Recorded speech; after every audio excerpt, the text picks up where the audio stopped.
pagi Bapak Ibu Saudara kekasih dalam Tuhan Yesus. Apa kabar semuanya? Luar biasa. Luar biasa. Ya, saya sungguh bersuka cita bahwa hari ini akhirnya kita sampai pada part yang keempat, part yang terakhir dari topik setia.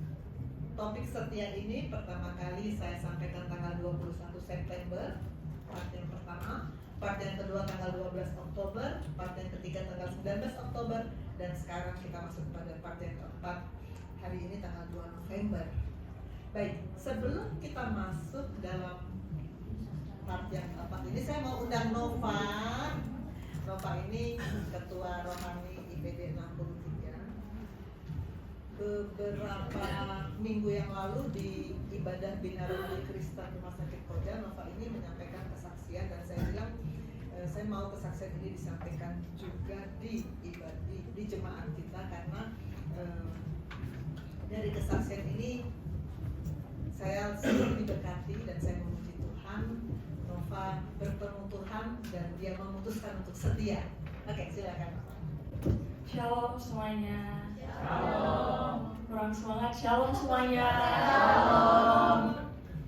Sebelumnya saya ingin memperkenalkan kembali, nama saya Nova dan saya merupakan salah satu anak bimbingan koas Dr. Susan di IPD Angkatan 63 RSUD Koja.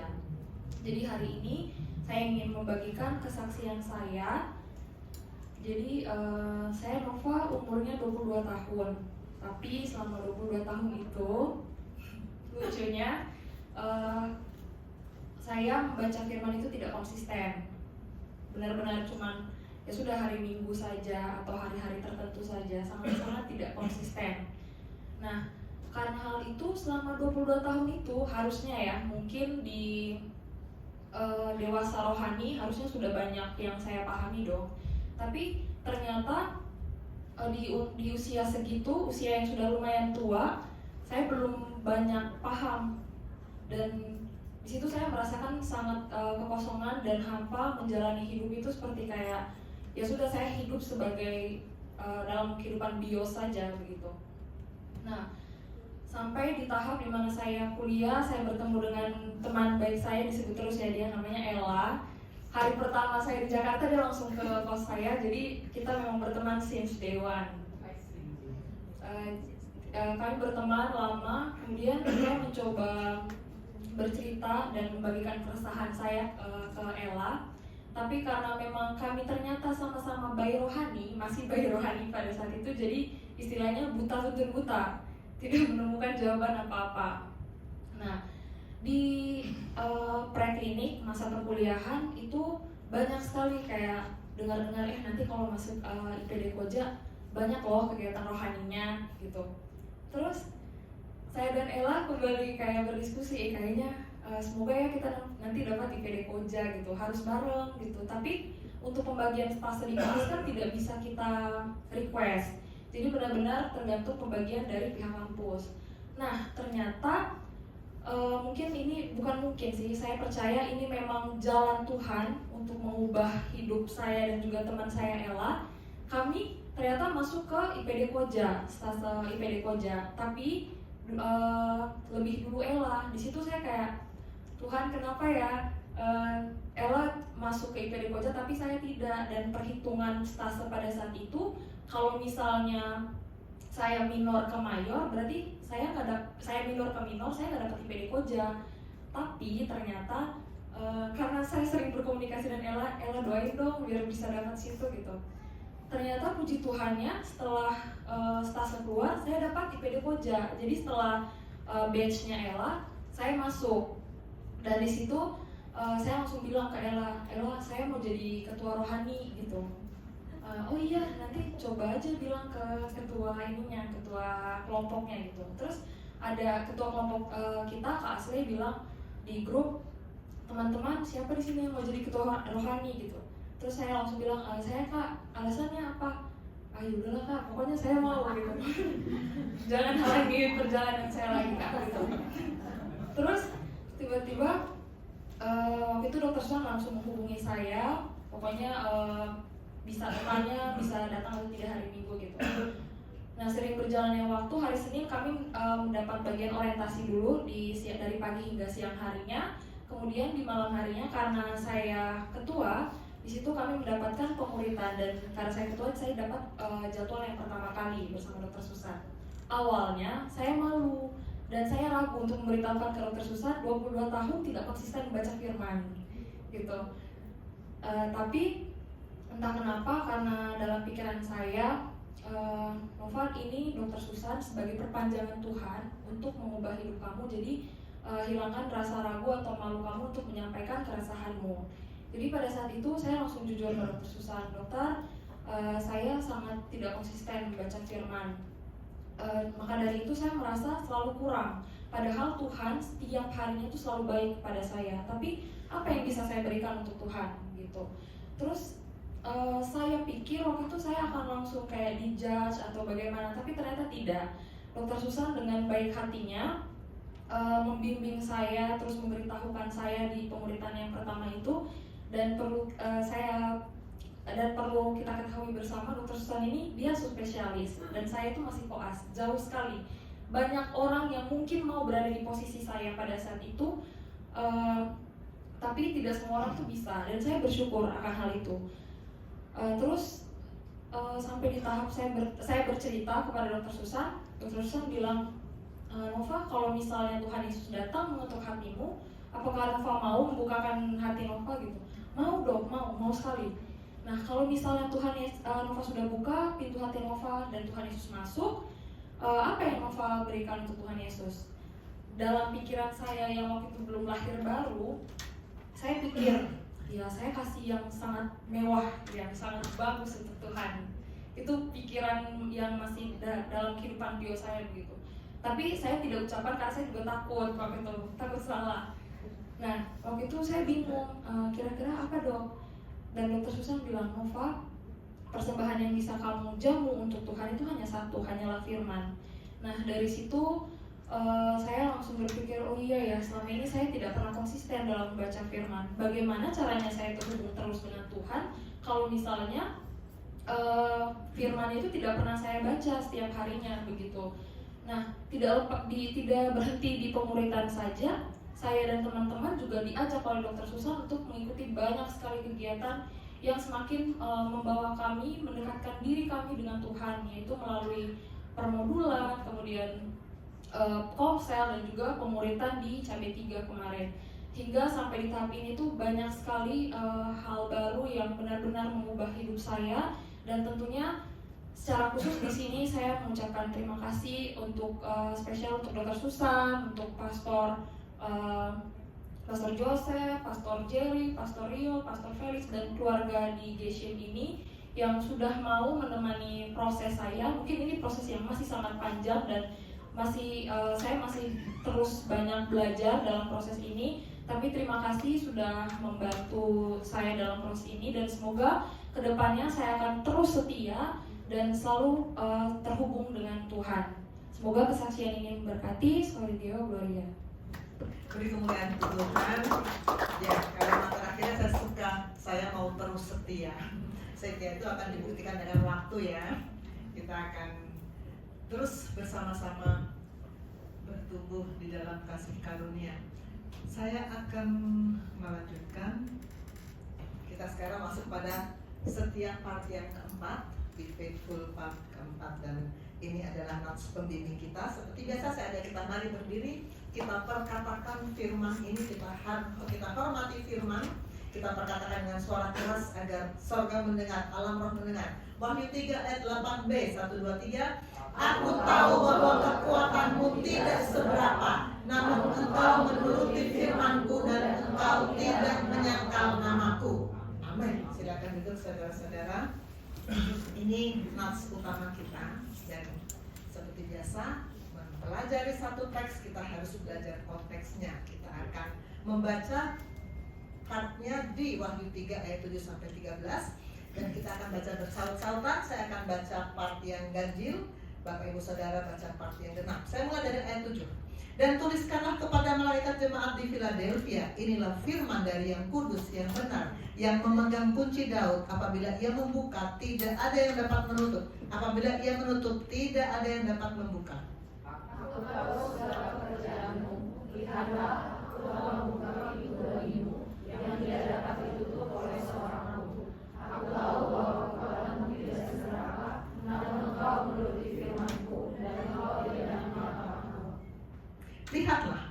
beberapa orang dari jemaah iblis, yaitu mereka yang menyebut dirinya orang Yahudi, tapi yang sebenarnya tidak demikian, melainkan berdusta, akan kuserahkan kepadamu. Sesungguhnya aku akan menyuruh mereka datang dan tersungkur di depan kakimu dan mengaku bahwa aku mengasihi engkau. Karena kau menuruti firman-Ku untuk tekun menantikan aku, maka aku akan melindungi kau dari hari percobaan yang akan datang atas seluruh dunia untuk mencobai mereka yang diam-diam. Aku datang segera. Peganglah apa yang ada padamu supaya tidak seorang pun mengambil mahkotamu. Barang siapa menahan, dia akan menjadikan sosok bunuh dalam sisi Allahku, dan dia akan beroleh dari sisiku. Dan padanya aku tuliskan nama Allahku, nama kota Allahku, yaitu Yerusalem baru, yang turun dari surga dari Allahku, dan nama yang baru. Siapa bertelinga hendaklah dia mendengarkan apa yang dikatakan Roh kepada jemaat-jemaat. Ya, sampai sekian jauh firman Tuhan. Kita akan mulai dari what. Hari ini kita akan selesai sampai how ya. Ini yang keempat soalnya. What. Kita di part yang pertama sudah belajar bahwa ada 7 jemaat yang mula-mula. Sesudah Roh Kudus datang, mulai ada pertumbuhan dari jemaat Tuhan di Yerusalem, tapi kemudian ada berbagai disiksa, dikejar-kejar, dicerai-beraikan, dan memang ini tujuan Tuhan. Injil pun tersebar, dan akhirnya di Asia Kecil ada 7 jemaat yang bertumbuh, dan pada saat datang wahyu kepada Yohanes, ke-7 jemaat ini dievaluasi. Ada yang yes, ada yang no. Dulu waktu saya masih belum terlalu sibuk, ada waktu nonton TV dulu, ada acara yang namanya Indonesian Idol. Mungkin sebagian masih ingat waktu yang satu zaman dengan saya. Kalau cakep kan jurinya bilang kalau aku sih yes gitu ya. Kita pengen banget dalam idola kita dinilai sama jurinya. Kalau aku sih yes. Yang dinilai yes oleh wahyu kepada Yohanes ada 2 jemaat, yaitu jemaat Philadelphia yang kita barusan baca dan jemaat Smyrna yang di part pertama kita pelajari.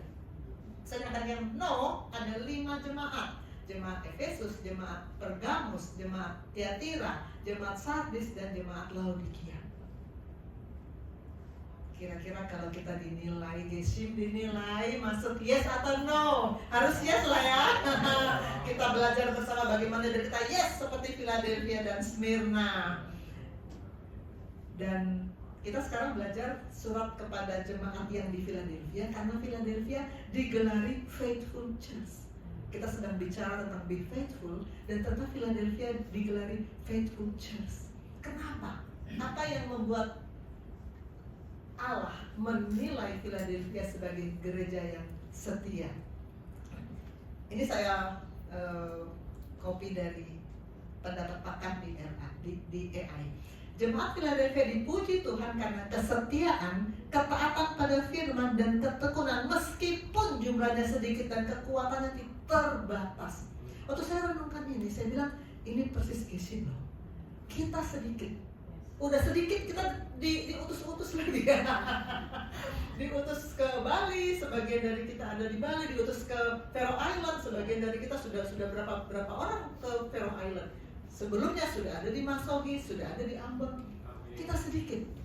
Dan kekuatan kita juga nggak seberapa. Di sini tidak ada menteri, di sini tidak ada pejabat tinggi ya. Kita semua orang biasa.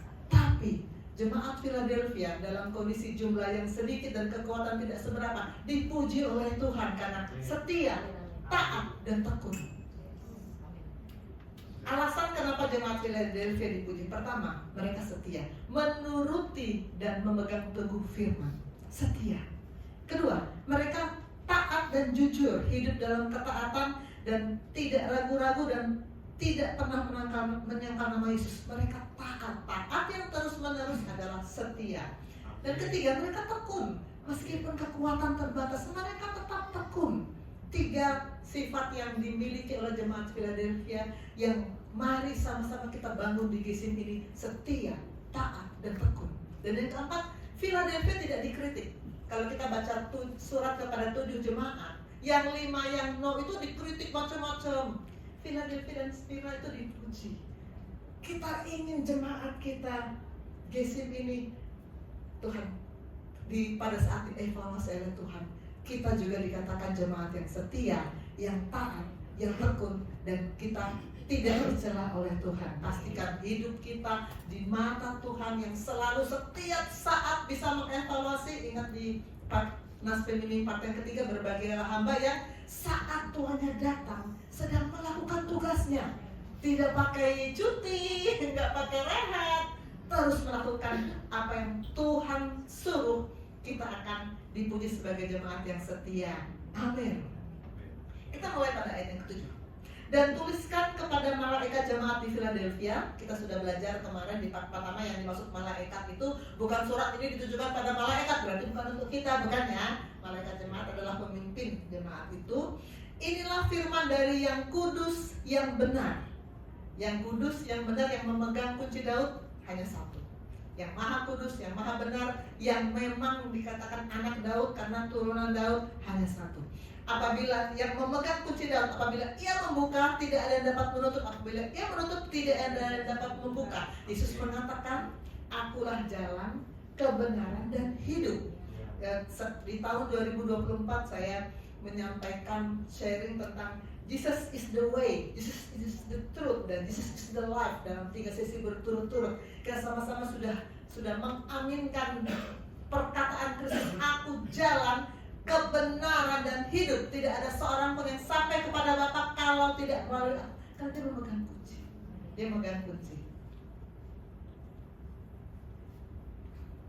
Dalam Kisah Rasul 4 ayat 12 dikatakan, keselamatan tidak ada dalam siapapun juga selain dalam Dia, sebab di bawah kolong langit tidak ada nama lain yang diberikan kepada manusia yang olehnya kita dapat diselamatkan, hanya di dalam Kristus. Kita masuk ke ayat 8. Aku tahu segala pekerjaanmu. Lihat, aku telah membuka pintu bagimu yang tidak dapat ditutup oleh seorang pun. Aku tahu bahwa kekuatanmu tidak seberapa, namun engkau menuruti firmanku dan tidak menyangkal namaku. Aku tahu. Sama dengan ketika di jemaat Smyrna, Allah mulai dengan mengatakan, aku tahu.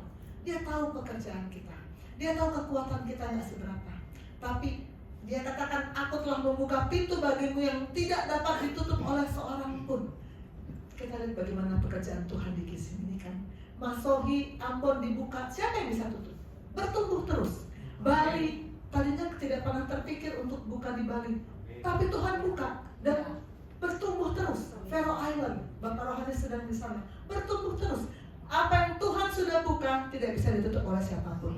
Maju bersama-sama dengan Tuhan. Kekuatan kita tak seberapa, tapi kita menuruti firman. Pastikan kita menuruti firman, tidak pernah menyangkal Dia. Kita jemaat yang setia, kita akan terus maju bersama-sama dengan Tuhan. Dia akan membuka pintu yang tidak bisa ditutup oleh siapapun. Amin. Kepada jemaat di Smyrna juga Tuhan bilang, aku tahu kesusahan dan kemiskinanmu. Tuhan tahu. Ayat 9. Lihat, beberapa orang dari jemaah iblis, yaitu mereka yang menyebut dirinya orang Yahudi tapi yang sebenarnya tidak demikian, kuserahkan kepadamu. Sesungguhnya mereka datang tersungkur dari depan kakimu dan mengaku bahwa aku mengasihi engkau. Jemaat lama tentu tahu kejadian demi kejadian. Pernah ada beberapa dibilang jemaah iblis. Iblis itu Bapak Rohani sering mengatakan iblis itu bukan nama pribadi tapi gelar fungsional. Ini saya kutip dari Pastorio waktu permuluan. Iblis bukan nama. Iblis gelar fungsional, artinya penentang Allah. Jadi kalau manusia menentang Allah, manusia sama seperti iblis. Dan dalam sejarah GSIM, jemaat lama tentu tahu pernah ada di Masohi, di Ambon, di Jakarta, ada saja yang menentang. Dan kita sudah lihat bagaimana akhirnya yang di Ambon tentu tahu bagaimana akhirnya dari teman kita itu Tuhan membukakan, Tuhan menyingkapkan kedoknya, Tuhan menunjukkan kuasanya. Siapa mau menentang Tuhan, siapa mau menentang firman yang datang di gereja ini, Tuhan akan ungkapkan. Petrus pernah mendapat gelar iblis loh, waktu dia niatnya sih sepertinya baik ya. Oh Tuhan jangan sampai mengalami. Tapi Tuhan bilang ini langkah iblis. Karena dia sedang memikirkan apa yang Tuhan, bukan memikirkan apa yang Tuhan pikirkan, dia memikirkan apa yang dari pikirannya sendiri. Jadi hati-hati kita jangan sampai kita terjebak di dalam kelompok-kelompok yang disebut jemaah iblis. Itu pasti Tuhan akan bukakan. Jemaah iblis juga ada di Smyrna. Ada juga yang dikatakan mereka jemaah iblis, semuanya Tuhan akan bukakan dan Tuhan akan tetap memberikan kita kebenarannya. Amin. Kan ayat 10, karena engkau menuruti firmanku untuk tekun menantikan aku, maka aku pun akan melindungi engkau dari hari pencobaan yang akan datang atas seluruh dunia. Pencobaan. Kalau kita taat, engkau menuruti firmanku, itu taat. Engkau tekun menantikan aku, itu tekun, taat dan tekun, kita akan dilindungi. Dilindungi. Pencobaan pasti datang. Kita sudah belajar banyak tentang pencobaan. Tadi juga di persiapan Pastor Felix menyinggung, tidak ada pencobaan yang Tuhan berikan. Pencobaan datang dari iblis. Tapi Tuhan bisa izinkan, karena Tuhan juga mau menguji kita sudah sampai di mana. Tidak ada murid yang tidak diuji. Katanya kita kan identitas kita murid, ya pasti diuji. Tapi juga bisa saja masalah datang sebagai konsekuensi. Jangan lupa, kalau kita bikin kesalahan ada konsekuensi, ya sudah bertobat saja.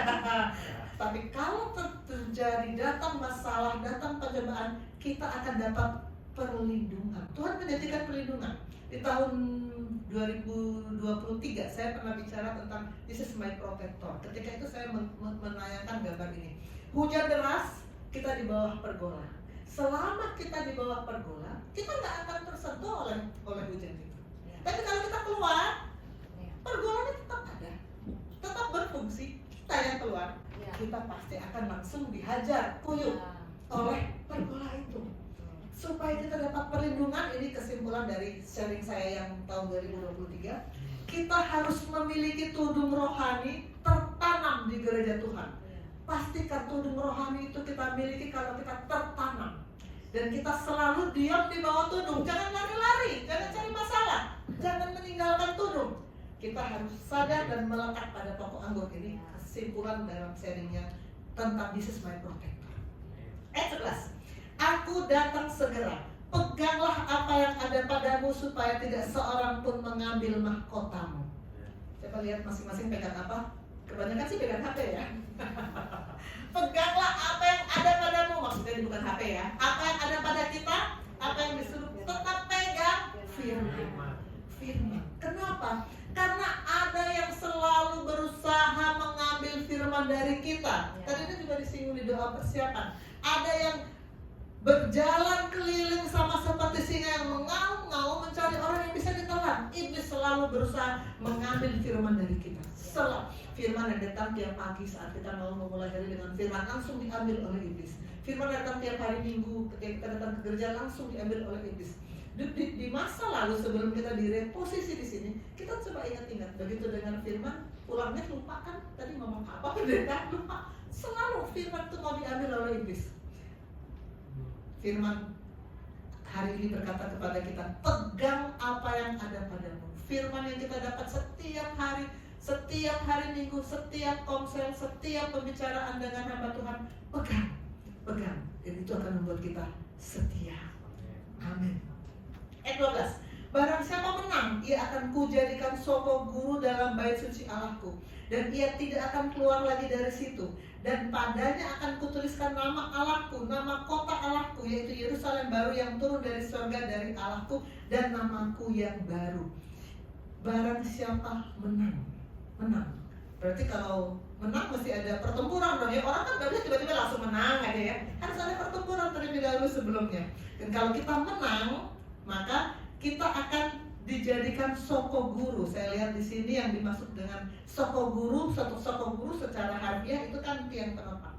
Secara rohani, kalau kita menang, kita akan memiliki tempat istimewa di bait suci Allah yang baru. Bukan cuma sekedar masuk surga. Jangan hanya mau masuk surga.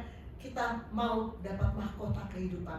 Kita mau menjadi soko guru di bait suci Allah yang baru. Kita mau menang, tapi jangan lupa menang harus berperang. Mana ada orang tiba-tiba menang? Pasti ada pertandingan, pasti ada peperangan. Dan yang berperang harus orang dewasa. Jangan mau stay jadi bayi rohani dengan segala emosi-emosinya yang gak penting itu. Berhenti jadi bayi rohani. Jadi dewasa, bertumbuh terus. Ikut pemuritan, ikut komsel, ikut permodulan, bertumbuh terus supaya dewasa. Dan harus pegang senjata. Ingat kelengkapan senjata Allah, pedang roh. Kita harus terus pegang supaya kita bisa menang. Kalau menang, kita akan mendapatkan mahkota kehidupan. Amin. Ayat 13. Siapa bertelinga hendaklah ia mendengarkan apa yang dikatakan roh kepada jemaat-jemaat. Mari kita pegang siapa kita bertelinga. Pegang telinga masing-masing. Kok bertelinga ternyata ya. Ternyata bertelinga. Di semua surat kepada 7 jemaat ini, paling akhir ayatnya selalu berkata, barang siapa bertelinga hendaklah ia mendengarkan yang dikatakan roh. Jadi telinga memang fungsinya untuk mendengar. Ya ada juga sih fungsinya untuk ditaruh hunting ya. Tapi itu fungsi tambahan. Fungsi utamanya mendengar yang seperti apa? Yesaya 50 ayat 14 berkata, setiap hari yang mempertajam pendengaranku untuk mendengar seperti seorang murid. Kemarin murid saya ada sesi pengajaran saya. Kalian kumpul di klub. Dan saya kan bilang kemarin ketika saya mengajar, saya bilang gini, dengar, perhatikan saya ngomong, taruh perhatian. Saya ngomong, kalau kalian ngelamun, mikirin ini, mikirin itu, mikirin yang lain, kalian nggak dapat apa-apa dari saya. Saya mau kalian taruh perhatian, dengar saya ngomong apa. Saya bilang itu kan kemarin. Saya mau kalian, karena ini penting, yang saya sampaikan penting. Ini pengetahuan, ilmu kedokteran. Ini penting, gak akan diulang lagi di lain waktu. Dengar baik-baik, dan mereka mendengar. Itu namanya mendengar seperti seorang murid. Yesaya berkata, Tuhan mau kita juga mendengar seperti seorang murid. Kalau datang firman, mendengar dengan konsentrasi, mendengar dengan sungguh-sungguh, mendengar kata demi kata yang disampaikan. Bukan mendengar noise, tapi mendengar voice. Tuhan mau kita mendengar seperti seorang murid. Amin. Coba senggol sebelah kanan.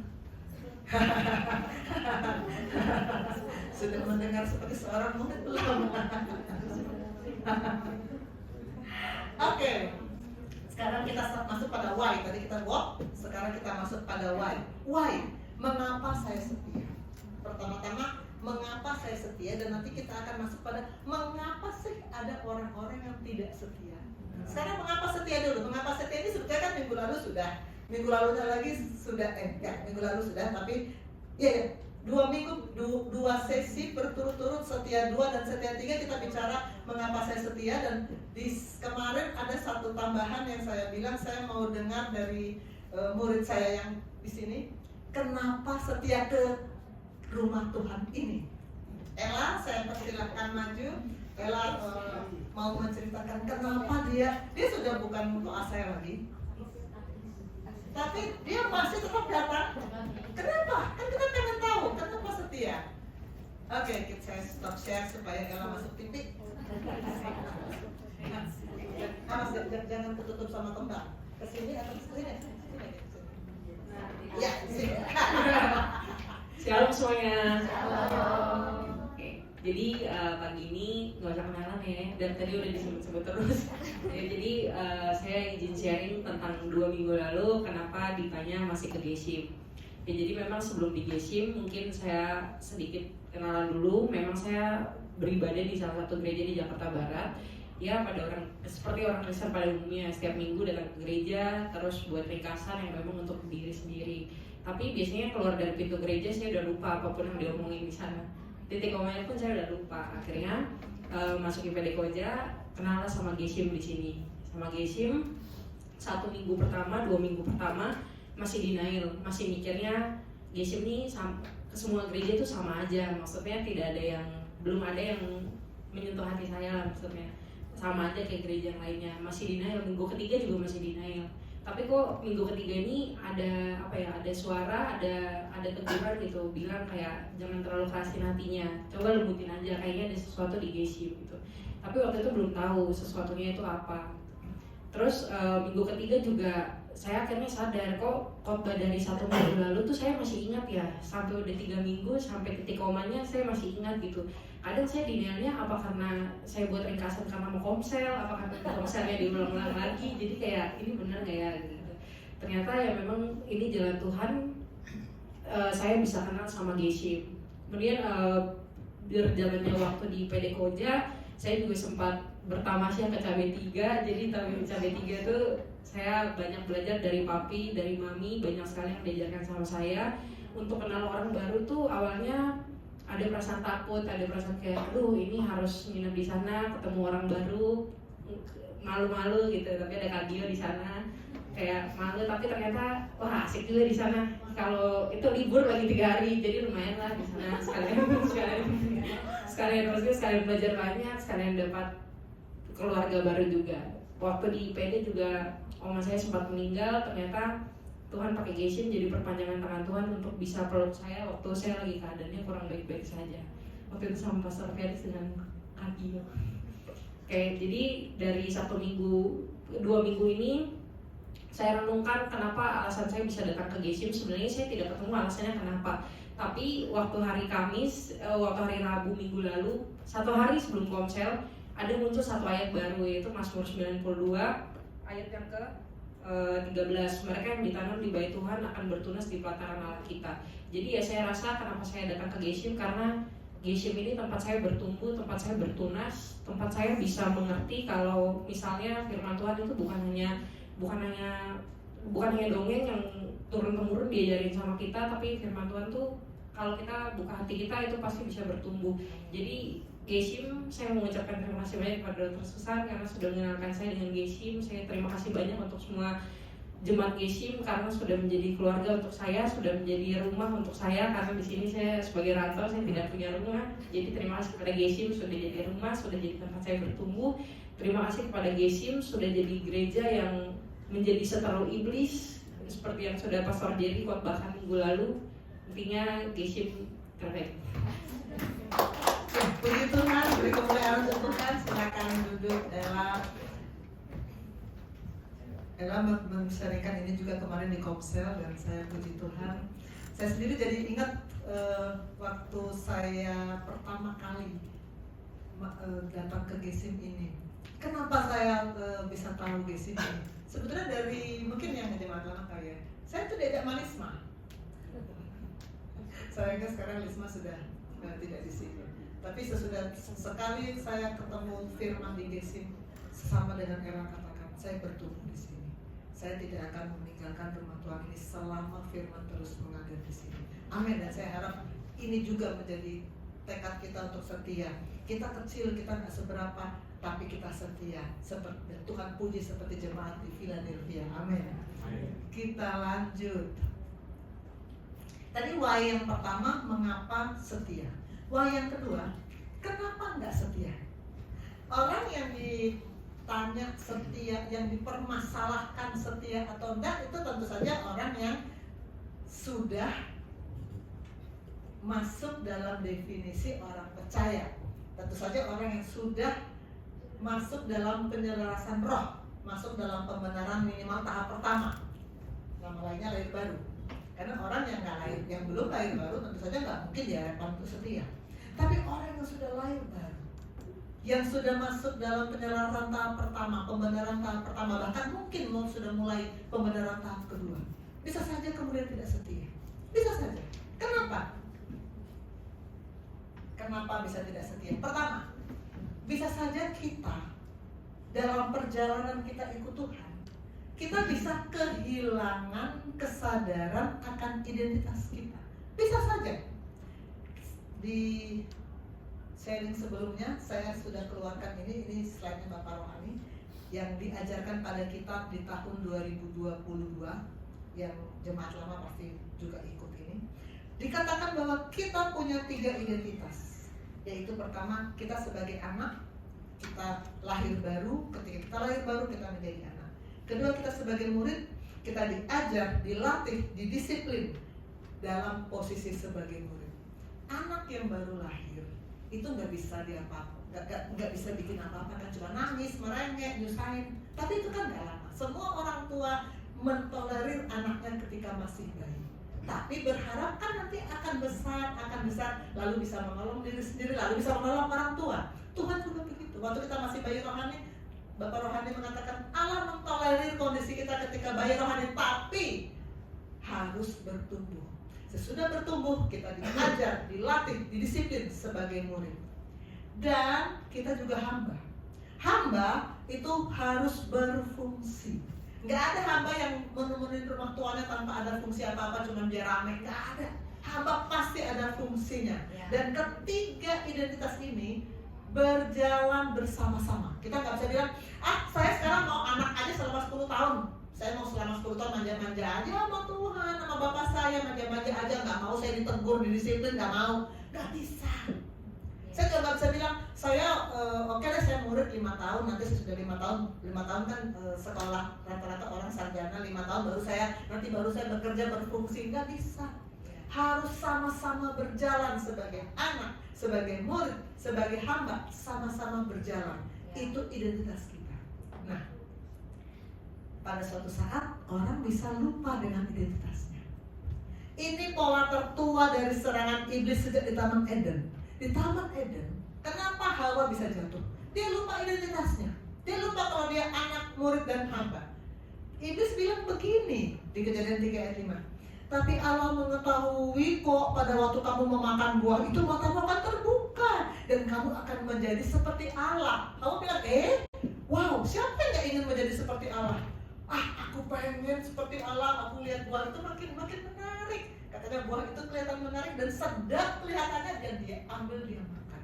Dan kita tahu Kejadian 3, sejak itulah posisi manusia berubah dan hasilnya sampai sekarang bisa kita lihat akibat dari kejatuhan manusia ke dalam dosa. Iblis mengiming-imingi manusia untuk bisa seperti Allah, karena dia sendiri juga tadinya kan begitu. Kemarin kita dengan Pastor Rio kan baru diajar iblis itu. Mungkin sebagian dari kalian baru tahu tuh. Kirain iblis ada aja, tiba-tiba aja ada iblis. Tapi sejarahnya dia itu tadinya malaikat, dibuang dari surga karena dia mau sama seperti Allah. Dia tidak mau mengakui identitasnya, dia dibuang dan dia cari teman-temannya untuk sama-sama nanti menikmati api neraka. Pastikan kita tidak akan lupa identitas kita. Kita anak, kita murid, kita hamba. Kalau kita lupa identitas kita, kita akan masuk dalam kriteria tidak setia. Lupa identitas akan tidak setia. Kedua, kenapa orang menjadi tidak setia? Lebih tertarik pada 3 ta, harta, tahta, wanita. Ta yang keempat enggak ya? Ta yang keempat talita. Enggak masuk ta yang keempat. Harta, tahta, wanita. Karena saya perempuan ya, harta, tahta, pria gitu ya. Lebih tertarik karena memang dunia menarik. Dunia memang menarik. Di 1 Yohanes 2 ayat 15 sampai 17. Ayat 15 berkata, jangan kamu mengasihi dunia dan apa yang ada di dalamnya. Karena dunia itu memang menarik. Jika orang mengasihi dunia, kasih akan Bapa tidak ada dalam orang itu. Artinya kita nggak bisa berdua hati. Saya mau mengasihi dunia tapi mengasihi Bapa di surga, nggak bisa. Orang tidak bisa mengabdi kepada 2 Tuhan. Ini yang sharing sebelumnya, setiap part yang ketiga. Seorang hamba, atau yang kedua. Setiap part yang kedua. Seorang hamba tidak bisa mengabdi kepada 2 Tuhan. Gak bisa. Lukas 16 ayat 13 berkata, seorang hamba tidak bisa mengabdi kepada 2 Tuhan, karena jika demikian dia akan membenci yang seorang mengasihi yang lain. Tidak bisa kita bilang saya mau pegang dua-duanya. Gak bisa. Gak bisa. Kita tidak bisa mengabdi kepada Allah juga dan kepada Mammon juga. Gak bisa. Ayat 16. Sebab semua yang ada dalam dunia, yaitu keinginan daging, keinginan mata, keangkuhan hidup, bukan berasal dari Bapa melainkan dari dunia. Keinginan daging itu sangat menarik. Ya. Harta, tahta, wanita tanpa talita ya. Itu memang menarik. Dan begitu banyak orang yang terseret karena tidak bisa sebetulnya bukan cuma masalah dosa ya, masalah penyakit juga keinginan daging loh. Saya punya banyak pasien yang karena gula, karena ginjal, karena jantung, itu kan karena keinginan daging. Karena dia tidak bisa mengendalikan hawa nafsunya. Habis gimana sih dokter, enak, memang saya doyan. Kalau sudah bicara dengan pasien mau kasih edukasi untuk pantangan gula, pantangan ginjal, pantangan, aduh, keinginan daging muncul semua. Dunia ini ayat 17 sedang lenyap dengan keinginannya, tapi orang yang melakukan kehendak Allah tetap hidup selama-lamanya. Ini lawan katanya. Keinginan daging di satu sisi dan mengikuti keinginan daging akan membuat kita lenyap dengan bersama dunia yang sedang lenyap. Di sisi yang lain, kalau kita melakukan kehendak Allah tetap hidup selama-lamanya. Melakukan kehendak Allah adalah penilaian terhadap jemaat di Philadelphia tadi. Engkau kekuatanmu tidak seberapa, tapi kamu melakukan, menuruti kehendakku, menuruti firmanku. Lakukan kehendak Allah. Jangan ikut lenyap bersama dunia. Betapapun keinginan daging itu luar biasa menggoda, katakan saya sudah mati bagi daging. Kalau kita mengikuti keinginan daging, kita akan masuk pada kriteria tidak setia. Ketiga, tekanan penderitaan hidup. Banyak masalah yang bikin orang memang menjadi tidak setia. Saya pernah cerita, Koas IPD Koja di masa lalu, tiba-tiba saya ketemu lagi dia Koas di anak, saya tanya, masih baca firman tiap hari? Dia menatap saya dengan mata sedih dan bilang, dokter, masalah saya banyak sekali. Saya nggak punya masalah ya. Masalah sih sebetulnya pasti ada, tapi bagaimana kita bersama-sama dengan Tuhan mengatasi masalah itu kan yang harusnya kita kejar. Semua masalah, kemiskinan, kebodohan, sakit penyakit, kesepian, apapun masalah itu tidak pernah datang dari Tuhan. Kita pastikan dulu itu ya. Ini slide saya dalam sharing yang lalu-lalu. Semua ini adalah unsur-unsur alam maut, tidak pernah ada dari Tuhan. Kemiskinan, kebodohan, sakit penyakit, kesepian dan lain-lain. Aku datang, Yesus datang memberi hidup yang berkelimpahan. Yohanes 10:10b. Kedatangan Yesus untuk memberi hidup yang berkelimpahan, bukan untuk masalah-masalah.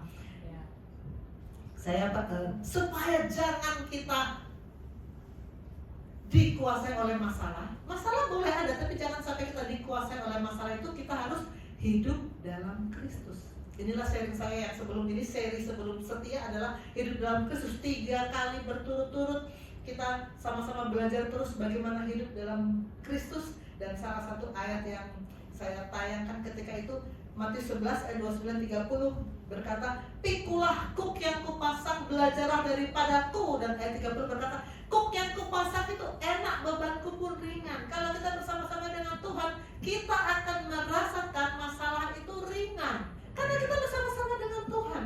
Karena Tuhan tidak, kita sudah dijaminkan kalau kita memegang senjata Allah, kita akan keluar sebagai pemenang. Amin. Jadi masalah itu tidak akan membuat kita tertekan. Boleh ada masalah, tapi tidak menekan kita. Boleh ada kekhawatiran, tapi tidak menguasai kita. Boleh ada penderitaan, tapi tidak menyiksa kita. Karena kita bersama-sama dengan janji Tuhan. Kuk yang kupasang itu enak, bebanku pun ringan.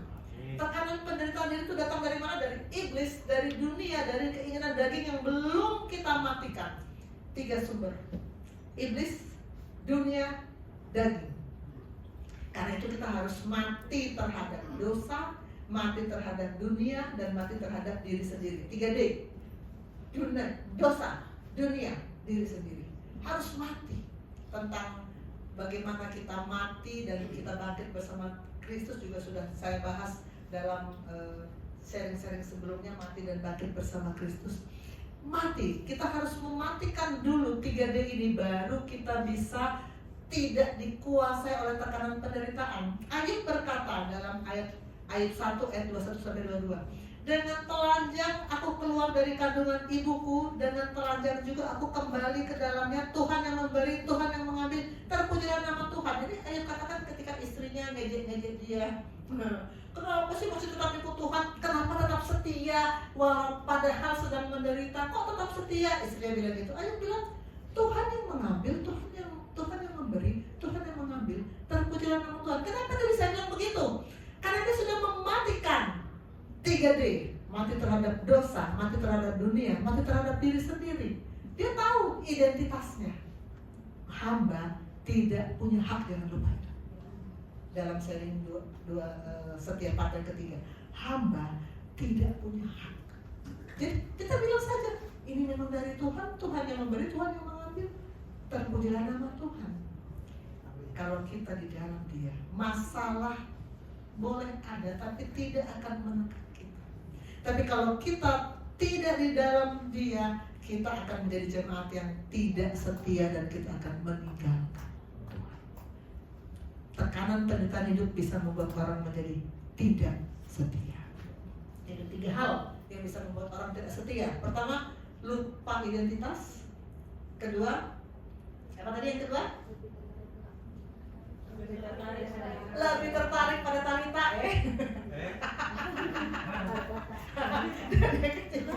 tekanan penderitaan hidup. Oke. Nah sekarang, bagaimana supaya setia sampai akhirnya kita masuk di how?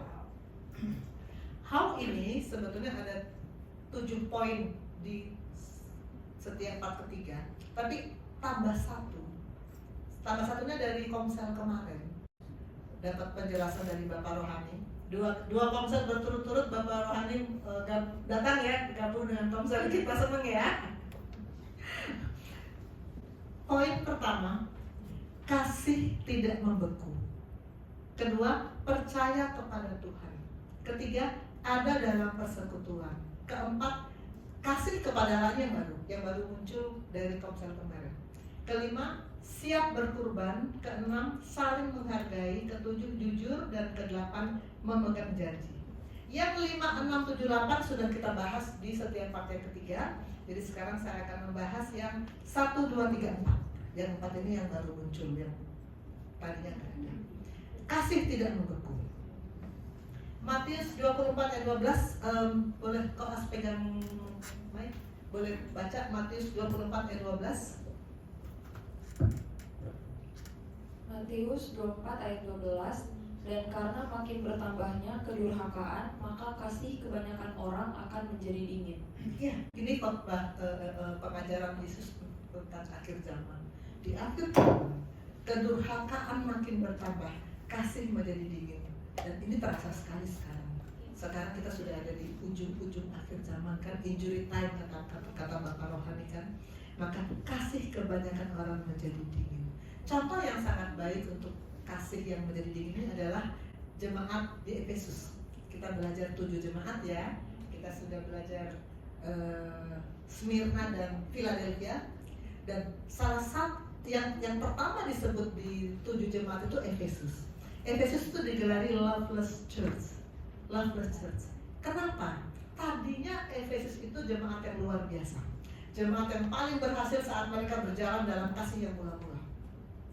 Kalau kita baca surat kepada jemaat Efesus itu kan semua surat-surat itu surat Paulus ya. Itu semua isinya kan sangat-sangat membangun iman kita. Jadi kita bayangkan kalau Efesus dikirimi surat itu pasti mereka sangat bertumbuh, sangat dibangun imannya dengan surat kepada jemaat di Efesus itu. Ketika itu, kenapa mereka begitu maju, begitu berkembang?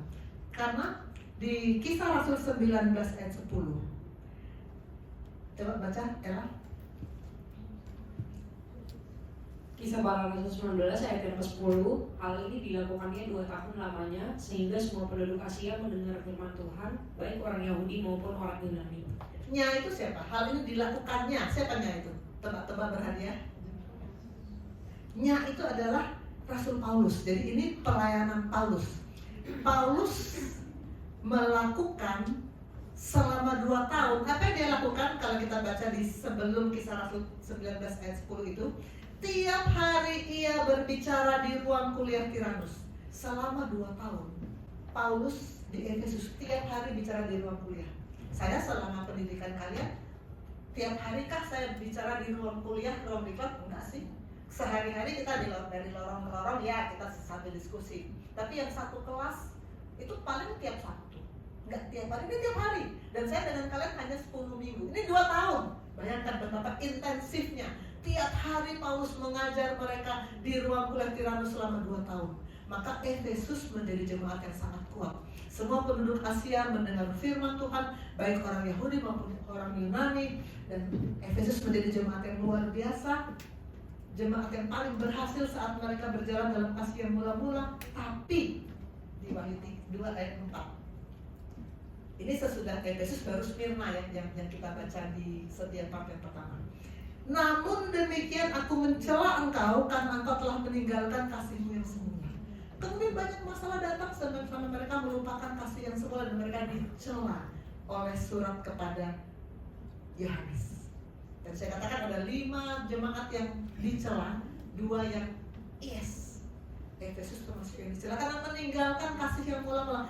Kasih menjadi dingin karena orang mulai mementingkan kepentingannya sendiri-sendiri, bukan lagi memikirkan kepentingan Tuhan.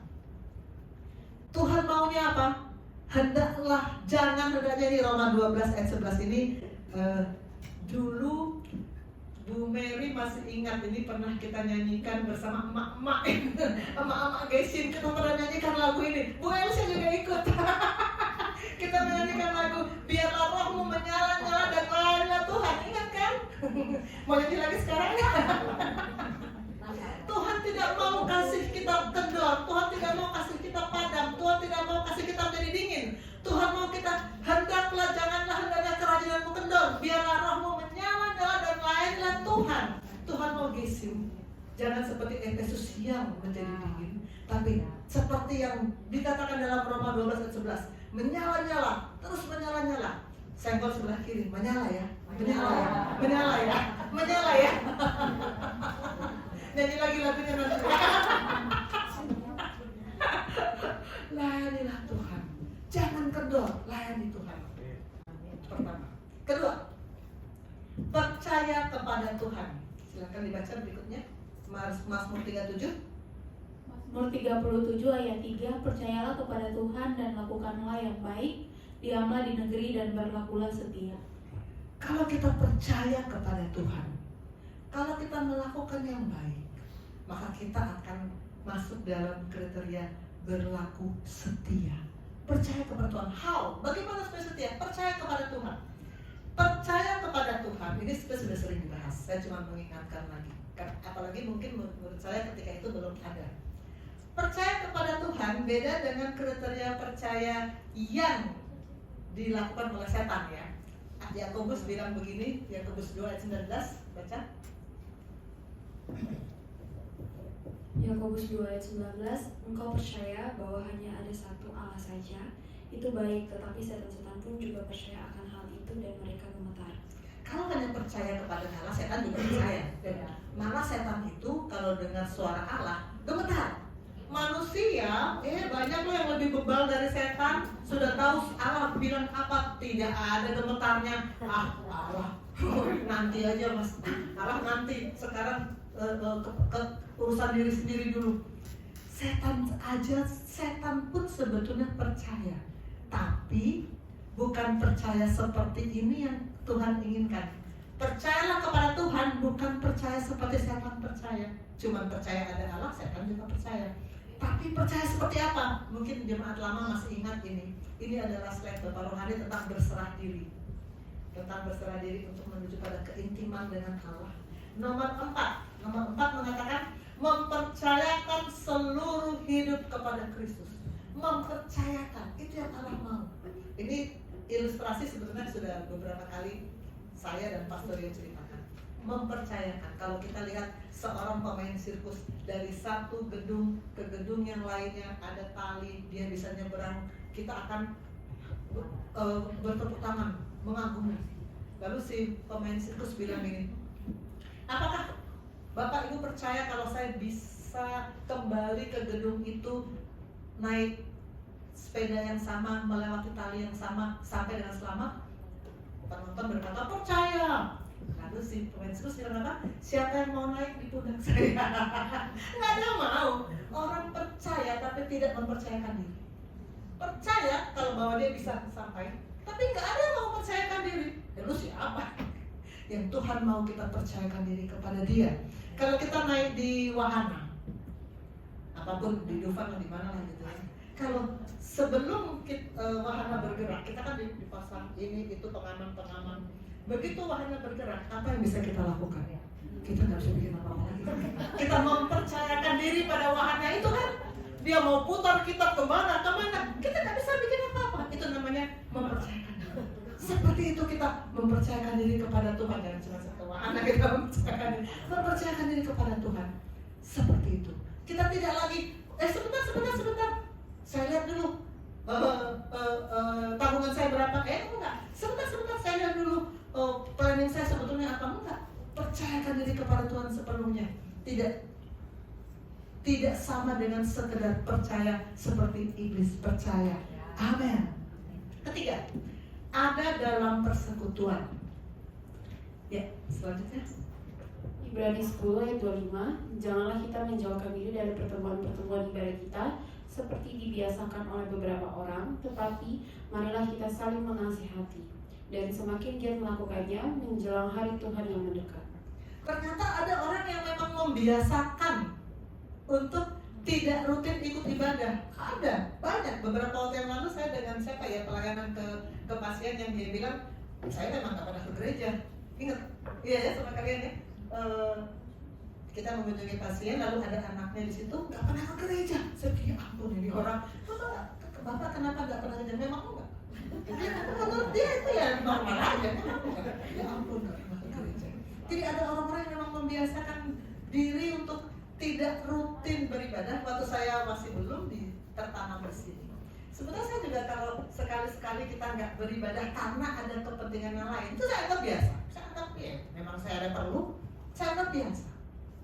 Malah dulu waktu masih baru-baru di sini, saya juga suka izin ke papi, Bapak ada acara, saya punya angkatan waktu masih di FKUI yang secara berkala kita suka jalan-jalan weekend, escape 2-3 hari, liburan kemana. Dan saya dulu masih waktu awal-awal di sini masih suka ikut. Sekarang saya nggak pernah ikut lagi. Sesudah saya diajar, dilatih, didisiplin. Saya sekarang mengatakan jauh lebih penting firman. Jangan membiasakan diri untuk menjauhkan diri dari pertemuan-pertemuan ibadah. Saya setiap kali pelayanan pribadi dengan murid-murid saya, selalu saya perkenalkan kebenaran Tuhan melalui 4 hukum rohani. Dan beberapa waktu yang lalu Bapak Rohani juga di tim gembala juga ada pelatihan ya untuk 4 hukum rohani ya, semacam lokakarya gitu ya untuk 4 hukum rohani. 4 hukum rohani itu saya dapat dari Lembaga Pelayanan Mahasiswa Indonesia waktu saya di FKUI. Di 4 hukum rohani bagian terakhir, ini ada di internet, kalau kita ketik di Google 4 hukum rohani muncul. Di bagian terakhir, ini saya perbesar, dikatakan Ibrani 10:20 menasihatkan jangan kita menjauhkan dari pertemuan ibadah. Kalau ada beberapa potong kayu sama-sama terbakar, maka nyalanya memberi kehangatan. Tapi apabila satu kayu diambil, ditaruh di hawa dingin, padamlah apinya.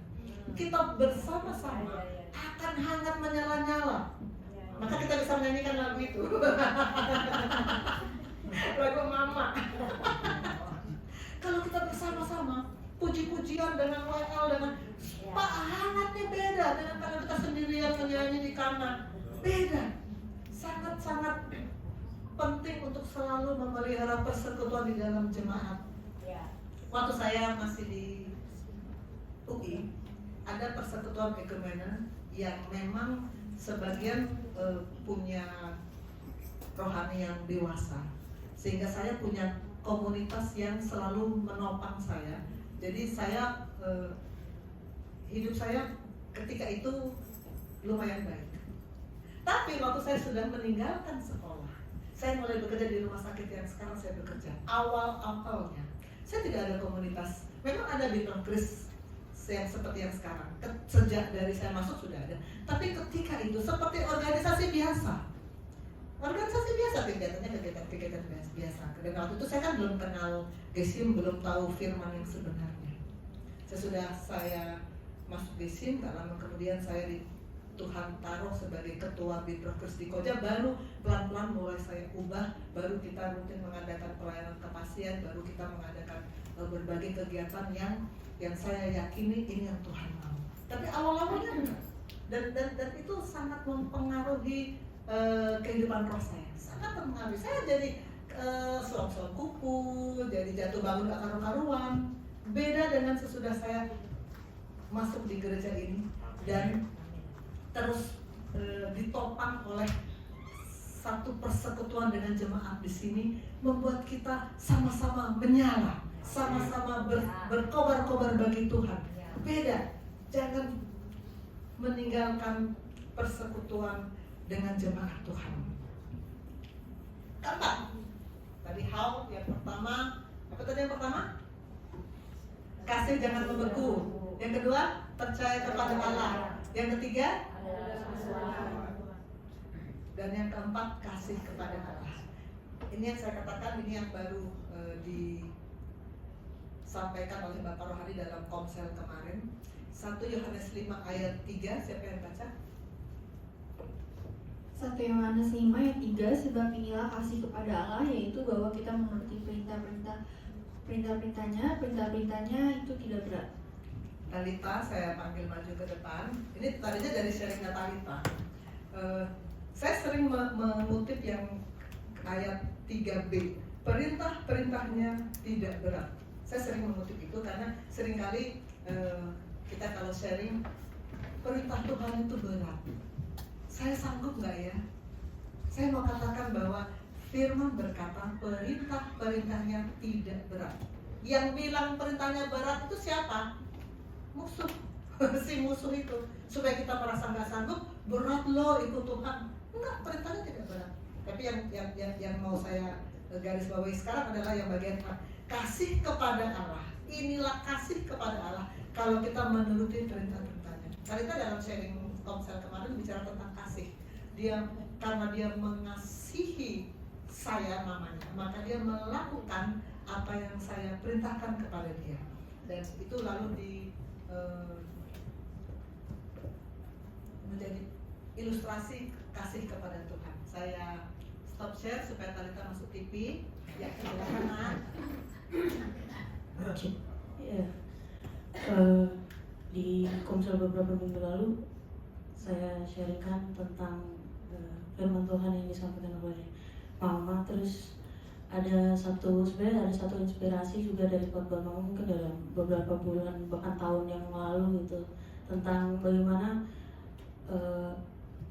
kita kadang melakukan perintah seseorang itu dilakukan saat orang itu melihat saja, tapi saat orang itu tidak melihat atau tidak ada di sekitar kita nggak acuh aja gitu. Kayak ya udah, saya pas kayak contoh misalnya Mama masuk ke kamar lihat saya lagi belajar karena Mama suruh belajar, ya saya belajar pas Mama ada gitu. Terus pas Mama keluar gitu atau pergi bikin apa, ya saya main HP kan, nonton, main apa gitu. Jadi kadang kita punya respon yang seperti itu atas perintah Tuhan gitu. Kadang kita tahu Tuhan punya perintah seperti apa, tapi kita rasa oh ya saya lakuin nanti saat saya hari Minggu di sekitar orang-orang yang saya di gereja, saya pelayanan, saya memuji Tuhan dengan sepenuh hati, saya melakukan ini, melakukan itu karena saya ada di lingkungan yang rohani. Tapi nanti saat saya ada di kehidupan saya sehari-hari, saya acuh aja mau firman itu dikerjakan atau tidak dikerjakan, saya rasa saya tetap hidup gitu. Tapi yang menjadi ilustrasi yang tadi Mama sampaikan bahwa mau ada nggak adanya Mama, tapi karena saya punya kasih kepada Mama, saya mau lakukan itu gitu. Saya bukan karena ada imbalan, bukan karena dilihat oleh Mama, tapi karena saya punya kasih. Nah, itu sama konsepnya sama Tuhan. Saya punya kasih pada Tuhan yang membuat saya mau terus melakukan perintah Tuhan, tapi bukan karena saya diiming-imingi atau mau melakukan firman Tuhan karena ada janji Tuhan setelahnya, tapi karena memang perintah itu yang tadi disampaikan di ayat sebelumnya bahwa perintah itu tidak berat gitu. Tuhan, karena kasih Tuhan saya mau melakukan perintah itu karena perintah itu. Puji Tuhan, berikutnya Tuhan, silakan berkata, mari kita memastikan bahwa kita betul-betul mengasihi Tuhan. Kalau kita mengasihi Tuhan, maka melakukan semua perintah Tuhan kita lakukan karena kasih. Saya undang IPD 63 untuk maju.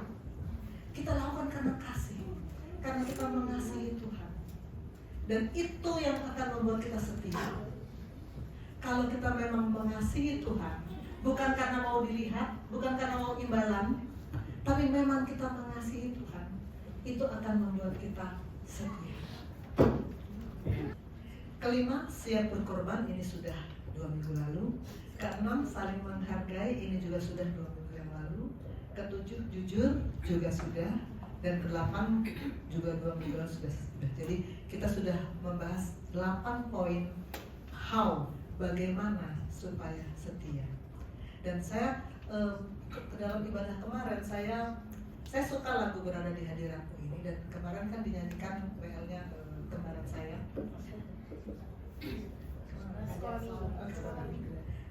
Dan itu lagu menyentuh saya, dan ada kalimatnya, ketaatanku membuat hidupku menyatu dengan pribadimu. Taat yang terus-menerus adalah setia. Maka saya mengganti kata-kata ketaatanku, kita mau menyanyikan lagu ini menjadi kesetiaanku. Kesetiaanku membuat hidupku menyatu dengan pribadimu. Kesetiaan kita membuat hidup kita menyatu dengan pribadi Tuhan. Tadinya saya sudah menyiapkan slide kesimpulan untuk khotbah sekarang.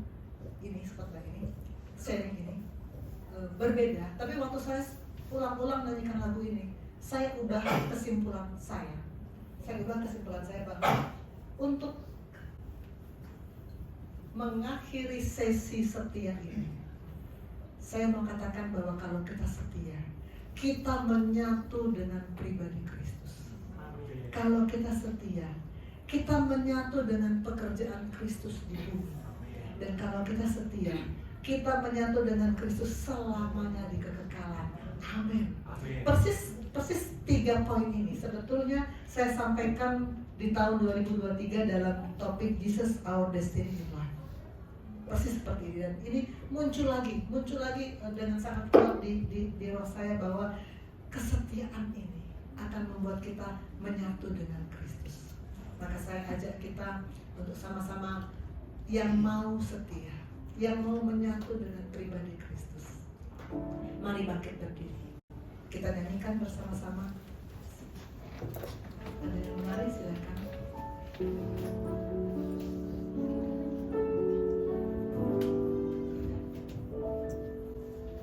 Berada di hadiratmu, ku buka hidupku, lembutkan hatiku, mendengar suaramu. Sungguh ku rasakan anugerahmu besar, memampukan aku hidup di kebenaranmu. Kita ulang sekali lagi, berada di hadiratmu, ku buka hidupku. Berada di Kita nyanyikan sebagai doa kepada Tuhan. ku buka hidupku, lembutkan hatiku, mendengar suaramu. Sungguh ku rasakan anugerahmu besar, memampukan aku hidup di kebenaranmu. Katakan, ku hidup dengan perkataanmu. Ku hidup dengan perkataanmu. Ku hidup dari penilaianmu.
Tapi kami katakan ini sungguh-sungguh dari hati kami. Kami mau setia Tuhan. Dan kalau kami setia, kami akan menyatu dengan pribadi-Mu. Kami akan menyatu dengan pekerjaan Kristus